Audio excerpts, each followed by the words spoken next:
all, and welcome to Gaming But Rubbish's first game guide. Today I'm looking at the Operative in Brink, taking a look at some of the abilities you'll want to pick up and how you want to use them in combat. So I'm going to start by taking a look at the abilities of the Operative and generally all the main abilities you'll want to pick up. Let's go through them individually. Grenade shooting is incredibly useful. I cannot emphasize how awesome grenade shooting is when used properly. Grenade shooting, what really allows you to do is detonate your grenade early by throwing it at people and shooting it at their feet. Pick it up, it's a point, it's worth it.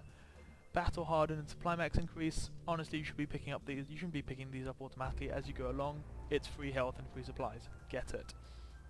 Sprinting reload, sprinting grenade, again, why not? There's no harm in it and you'll be doing a lot of sprinting as an operative.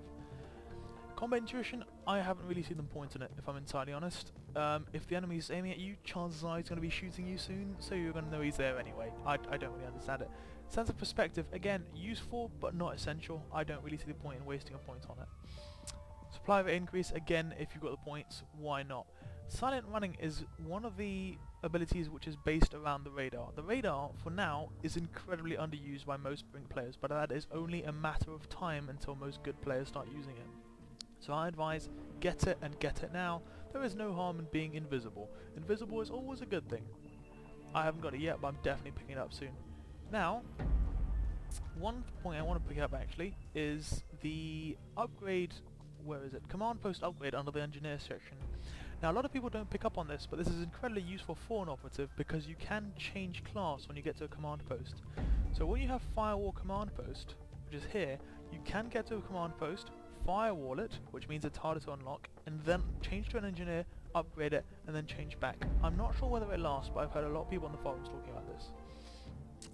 Now, on the operative side, homing beacon, again, very useful skill.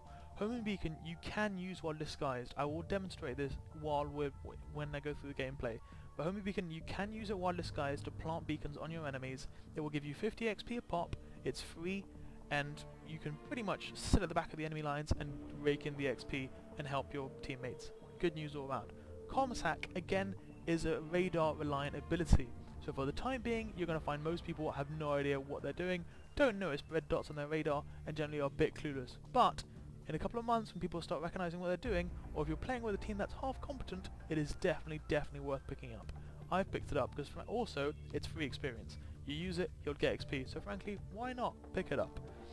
Sticky bomb, I haven't used it yet, so afraid I can't help you there. Call drops are awesome. Not for the actual damage they cause, which isn't massively significant, but to scare enemies away and to get free experience. You throw a call drop grenade in the middle of something where you're going to get a lot of enemy people wandering through, and people will die left, right and centre. Great skill, pick it up. Hack turret, essential. Hack turret is your default heavy damage operative skill as far as I'm concerned. Get behind the enemy lines, hack their turret. You can cause so much havoc just by hacking a turret and disappearing. Incredibly useful skill, pick it up. If you haven't got this, you're not an operative, frankly, you're a nub, get out. But yeah, no, get hack turret, it's crucial. Control turret, I'm still hesitant on, but it can be incredibly useful in the right circumstances. For example, because turrets are by default quite slow, you can speed them up quite a lot by controlling them. So if you get behind enemy lines, hack a turret, then plant a control remote on it, and then run off, you can cause a lot more damage to the enemies. So think about it. Not crucial, but I think it might be worth picking up. Finally, Cortex Bomb, amazing. I cannot emphasize how satisfying Cortex Bomb is. If it was the single best moment of the world to be shot down by 3 people and then blow them all up in one satisfying kamikaze seppuku attack of doom. And it's blowing your own head up. So come on, who doesn't like blowing their own head up in an explosion of awesomeness and wrath? Get it. Explosions are awesome. Right, I think that covers it for the abilities. Now, let's take a look at the weapons. Weapons. I'm going to assume you're going light for operative. You can go medium. There is nothing wrong with being medium. Medium, the extra health boost is very useful. And come on, why not? It's if you feel like going medium, go for it. If you don't use parkour, go medium. Personally, I love running around, so I go for light. Weapon modes, I suggest if you have a rifle, don't use it by default. Rifles are incredibly useful situationally, but beyond that, they're not hugely useful. Then, what SMG you rely on mostly is dependent on the map and your personal preferences. I tend to stick between the Cross, the Carb and the Tamper. Tamper here is very useful in close distance because it has a lot of bullets and it shoots very fast.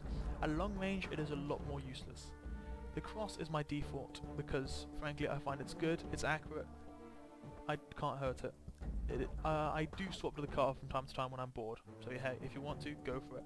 I do not know enough about the rest, I'm afraid. When it comes to customization, you have a few options. As to top attachment, I'd avoid using a scope, just because I think you're not going to be zoomed in as much as you'd like when you're an operative, so rely on something that doesn't impede on your peripheral vision. Silencers. Lots of confusion, lots of people who aren't sure whether they need a silencer or not. In my opinion, pick it up. Again, it's a radar reliant ability, that is all the silencer does. It makes you invisible to radar when you're shooting, so if you're fighting somebody vaguely competent, they will notice you. And that red dot does appear, especially if you're far behind enemy lines, and people will notice it if it's one red dot out of nowhere, close to their spawn where they're not expecting it. So you know what? Get it, why not? I'd recommend a speed sling first, because let's be honest, aim in operative, chances are you're going to be close up, you're going to be getting up close and personal, and you're going to have the element of surprise. So if you're missing, you're doing it wrong. You're only supposed to shoot when you're right in front of their face, and you're not going to miss. Speed sling, however, allowing you to swap from one weapon to the other, crucial, because the odds of the operative, you will be running out of ammo. It will happen when you have to shoot 2-3 players in a row, which you will have to do when you're disguised and turn up on a big group. You will want to change equipment very quickly, so I suggest the speed sling. Finally, when it comes to the clips, you have two options. You have the duct tape magazine, which allows you to reload quicker on your 10-second clip, and the high capacity magazine, which gives you more ammo.